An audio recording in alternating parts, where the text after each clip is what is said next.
Hey, y'all, this is Derek from the Good Old Boys Fantasy Football Podcast. To see more videos like what you're about to see, go ahead and hit that like button, hit that subscribe button, help support this independent podcast. Alec Pierce, who was wide receiver 60, 41 receptions, 78 targets, 593 yards, 2 touchdowns, an average of 4.9 targets per game. Thoughts on Alec Pierce? Kind of the same problem here, right? Like we got to be able to stretch that out. The average depth per target is terrible, right? 4 yards for um, your Y receiver, or your Z, depending on what he was doing.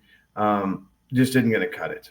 So I do expect the touchdowns to go up slightly. I expect probably 4 out of him as well, maybe 700 yards on 60 to 65 receptions this year. So I do think you see a tick up in those receptions, but I think ultimately he is kind of in that maybe that bottom end of wide receiver 4, very top end of wide receiver 5 area. So at this point, you're not starting him maybe on a bye week, or if the matchup's just super juicy, you look at that. But he's a guy that I'm probably avoiding until I understand what the Colts are going to be doing with either Minshew or Anthony Richardson. Fair enough. And he's coming off the board, kind of wide receiver 65 in a lot of cases there, kind of right there in the same realm as John Mechie, Hunter Renfrow, Romeo Dobbs, Wandale Robinson.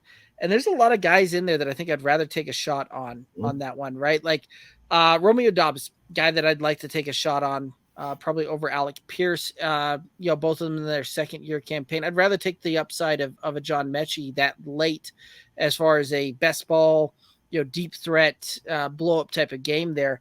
Alec Pierce, again, like this is one of those that Anthony Richardson's got a good arm, and Alec Pierce is a little bit of a burner that can get on the outside and run there.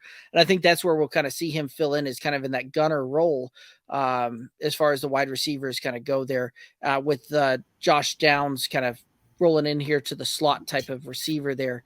So I think we'll see him some down. Catch it. Right. I think we'll see some downfield throws there, but it's going to come down to moonshots and if they connect or not.